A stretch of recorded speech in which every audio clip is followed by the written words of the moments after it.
Hello students. तो आज हम लोग फिफ्थ चैप्टर स्टार्ट करने जा रहे हैं, अरिथमेटिक प्रोग्रेशन। तो ये चैप्टर बहुत ही इंपॉर्टेंट है और बहुत ही अच्छा वेटेज रखता है। सीबीएसई में ये 7 मार्क्स का वेटेज रखता है और एमपी बोर्ड वगैरह में ये 5 4 से 5 मार्क्स का वेटेज रखता है। तो हम जो है तो फिफ्थ चैप्टर स्टार्ट कर रहे हैं। आपको कुछ बेसिक सी चीज़ें बता देता हूँ फिफ्थ चैप्टर के उसमें। जैसे मान लीजिए आपके पास कोई वैल्यू है, आपके पास कोई सीरीज है, तो उसमें जो है तो हमारे पास 3 चीज़ें होती हैं।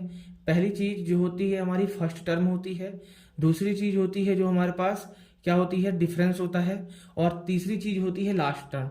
और इन तीनों की चीज़ों, जैसे मान लीजिए हमने यहाँ एक नंबर लिया, मान लीजिए 2 4 6 8, ये सीरीज ले ली। अब ये सीरीज ले ली हमारे पास, और हमारे पास ये फर्स्ट टर्म है, इसको जो है पहले नंबर वाली वैल्यू को हम बोलेंगे क्या, फर्स्ट। हमारे पास टर्म के नाम से हम लोग जानेंगे, है ना, फर्स्ट टर्म के नाम से जानेंगे। मतलब फर्स्ट टर्म क्या हुआ, 2 हुआ, और सेकंड टर्म हमारे पास क्या हुआ, यहाँ पर देखो सेकंड टर्म हमारे पास क्या हुआ, हमारे पास 4 हुआ। और यदि हम इसका डिफरेंस निकालेंगे, यदि हम बोल रहे हैं कि डिफरेंस हमको बताइए इसके बीच का, तो डिफरेंस हमारे पास सब में बिल्कुल बराबर होगा। यदि इसका और इसका डिफरेंस बराबर है तो इसका डिफरेंस भी बराबर होगा। जैसे हम डिफरेंस निकालने के लिए क्या करते हैं, सेकंड टर्म को क्या करते हैं, माइनस कर देते हैं फर्स्ट टर्म से। ठीक है, ये जरूरी नहीं है कि हम सेकंड को फर्स्ट से करें, थर्ड को सेकंड से, फोर्थ को थर्ड से, इस तरह से कर सकते हैं। तो फर्स्ट टर्म से इस तरह से माइनस कर दिया, तो हमारे पास क्या बचा, 4 - 2, यहाँ पर 2 आ गया। ये हमारे पास डिफरेंस कहलाएगा। अब यदि आप थर्ड टर्म को ले लेते हैं, देखो थर्ड वाले को ले लेते हैं और फोर्थ से माइनस करते हैं, है ना, इस तरह से करते हैं। मान लीजिए यहाँ फोर्थ रखना, बड़ी वाली चीजें रखनी पड़ती है ना, तो 4 से 3 कर रहे हैं, तो 4 हमारे पास कौन सा है, 8 है, और थर्ड टर्म क्या है, 6 है। इसको माइनस करो, देखो 2 ही आएगा।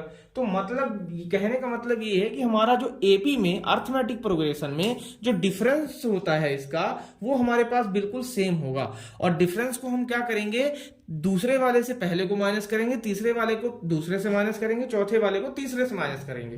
तो इस तरह से हम क्या करेंगे, एपी का हमारे पास रूल चलता है। अब तीसरी चीज हमारे पास क्या थी कि लास्ट टर्म। तो लास्ट टर्म निकालने के लिए हमारे पास दी होती है। ठीक है, हमारे पास कई बार, जैसे मान लीजिए यहाँ 32 है, तो 32 है तो ये हमारे पास लास्ट टर्म कहला जाएगी। मतलब ए एन की वैल्यू, इसको डोनेट किससे करते हैं, ए एन, क्योंकि हमारे पास ये क्या है, लास्ट टर्म है। तो हम हमेशा ए एन से, मतलब हमारे पास जो ए की वैल्यू जो है, हमारे पास एक सीरीज चलती आ रही है, उसकी एनथ टर्म मतलब लास्ट टर्म।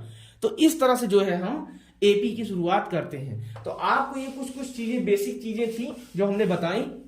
अब हमारे पास देखो 2-3 चीजें बेसिक फॉर्मूले होते हैं। जैसे मान लो ए एन आपको निकालना है, तो उसके लिए क्या होता है, फॉर्मूला होता है ए प्लस, है ना, ए प्लस होता है n-1 इंटू डी। तो ये होता है हमारा फॉर्मूला।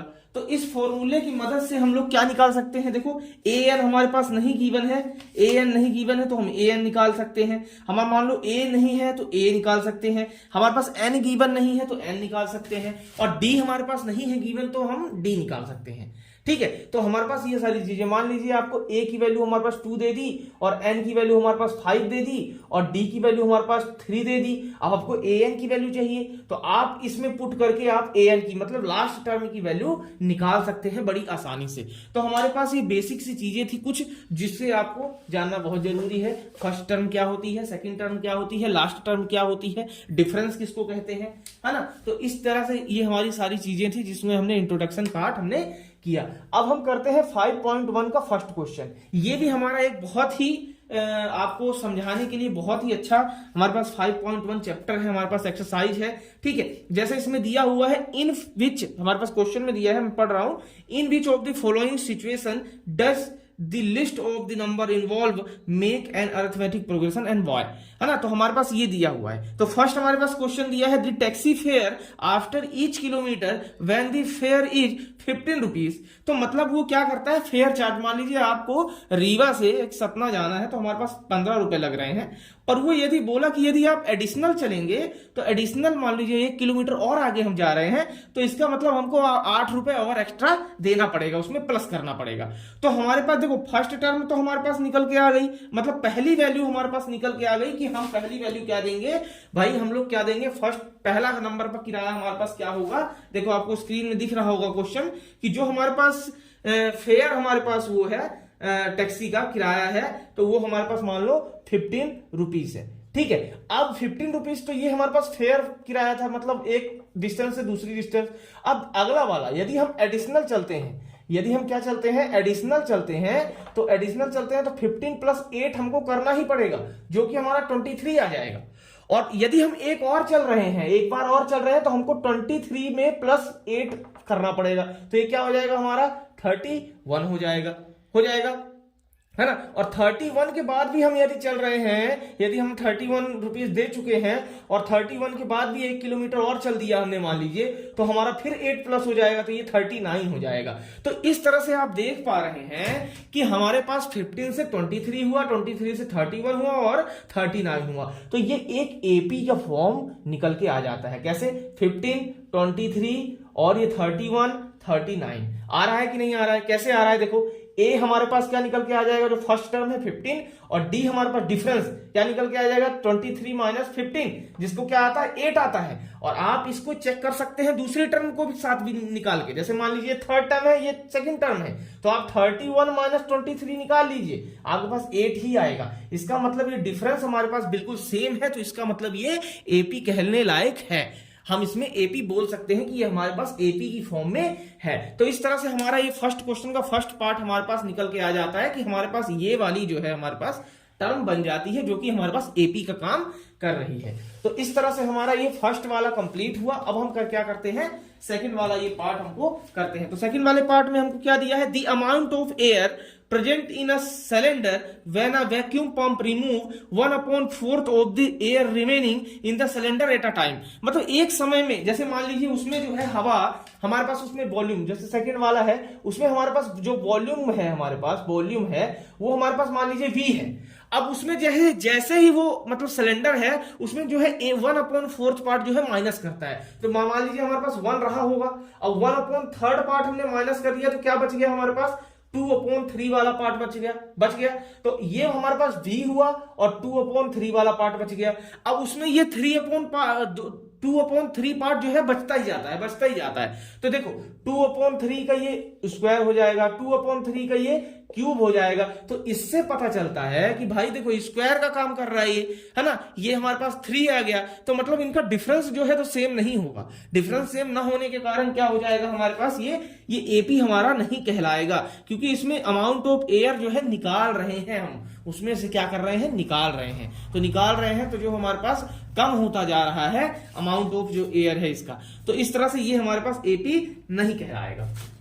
तो हम क्या करते हैं, इसको एपी नहीं कहेंगे। ठीक है, अब आ गया हमारे पास देखो तीसरा पार्ट हमारे पास आ गया इसका। तो तीसरे पार्ट में हमारे पास क्या दिया हुआ है, तीसरे पार्ट में दिया है cost of digging a well after every meter of digging when it cost 150 of the first meter। देखो फर्स्ट मीटर का क्या है 150 है, rises by 50 rupees for each subsequent meter। तो भाई एक मीटर मान लीजिए ये पहला मीटर चल रहा है, तो उसके लिए हमारे पास 150 है, 150 रुपए इसमें हमारे पास दे रहे हैं पहले मीटर के लिए। अब यदि वो फर्स्ट मीटर है ना, फर्स्ट मीटर, तो अब यदि वो एक्स्ट्रा चल रहा है तो उसमें क्या हो जाएगा 50 प्लस हो जाएगा, तो 50 प्लस हो जाएगा तो ये 200 हो गया। अब 200 में यदि अगला हमने चला तो 50 प्लस हो जाएगा तो 250 हो जाएगा, और 250 में यदि प्लस 50 हो जाएगा तो ये हो जाएगा 300। तो हमारे पास क्या आ गया, ये देखो 150, 200 और ये 250 और ये 300। तो ये हमारे पास एक किसका काम कर रहा है, देखो एपी का काम कर रहा है, क्योंकि इसका डिफरेंस देखो सेम है। हमारे पास जो 200 में से यदि हम 150 घटाएंगे तो हमारे पास 50 ही आएगा, और यदि हम 250 में से 200 घटाएंगे तो हमारे पास 50 ही आएगा। इसका मतलब डिफरेंस हमारे पास सेम है। हमारे पास फर्स्ट वैल्यू दी है, हम आखिरी वैल्यू भी इसकी निकाल सकते हैं कि आखिरी वैल्यू हमारी क्या होगी। ठीक है, हम एन की वैल्यू पता कर लेंगे कि एन की वैल्यू को हमारे पास दी होनी चाहिए, है ना। तो इस तरह से हम डिफरेंस हमारे पास सेम आ रहा है, तो इसका मतलब ये हमारे पास एपी है, एपी की वैल्यू हमारे पास है। तो इस तरह से हमारा जो है ये फर्स्ट क्वेश्चन जो है तो हमने ये इस तरह से किया। अब देखिए हमारे पास देखो सबसे मेन चीज ये है कि एपी में हमको ये सारी चीजें, हमारे पास जो फॉर्मूला होता है a plus n minus 1 into d, तो ये हमारे पास बहुत ही इंपॉर्टेंट है, इसको आपको करना है और बहुत अच्छे तरह से करना है। अब देखो जैसे हमारे पास अमाउंट का जो फॉर्मूला होता है, तो अमाउंट का फॉर्मूला हमारे पास होता है कि अमाउंट का फॉर्मूला होता है, तो हमारे पास ये हमारे पास फोर्थ पार्ट है जो, तो अमाउंट क्या होता है हमारे पास, देखो अमाउंट क्या होता है P into 1 plus R upon 100, क्या होता है R अपॉन 100। तो हमारे पास देखिए ये क्या दिया हुआ है फोर्थ पार्ट में, हमारे पास देखो हमारे पास दिया है when 10,000 is deposit as a compound interest 8% annum. तो हमारे पास अमाउंट ऑफ मनी होगा जो वो किस तरह से हमारा काम करेगा, ठीक है। तो हमारे पास देखो प्रिंसिपल हमारे पास क्या दिया हुआ है 10,000, ठीक है, 1 प्लस ये R है हमारे पास क्या है 8 है अपॉन 100 है। तो हमारे पास प्रिंसिपल किस तरह से काम करेगा, जैसे हमारा ये फर्स्ट ईयर है, पहला साल है, ठीक है, इस तरह से रहेगा। फिर दूसरे साल में क्या होगा, हमारे पास क्या हो जाएगा 10,000 इस तरह से बना रहेगा, और 1 प्लस 8 अपॉन 100 इस तरह से सेकंड हो जाएगा, तो इस तरह से थर्ड हो जाएगा, फोर्थ हो जाएगा। तो ये हमारे पास क्या हो जाएगा, एपी की फॉर्म होगी क्या, ये हमारे पास एपी की फॉर्म होगी, एपी की फॉर्म ये हमारे पास नहीं होगी, होगी क्या, ये हमारे पास एपी की फॉर्म नहीं होगी। तो इस तरह से हमारा ये अमाउंट का फॉर्मूला हमने लगाया, ये हमारे पास एपी का काम नहीं करेगा, ठीक है। तो इस तरह से हमारा ये पहला क्वेश्चन जो है कंप्लीट होता है। अब हम सेकंड क्वेश्चन अगली वीडियो में करेंगे। आपको यदि पसंद आता हो तो आप इसको सब्सक्राइब करें और शेयर करें। धन्यवाद।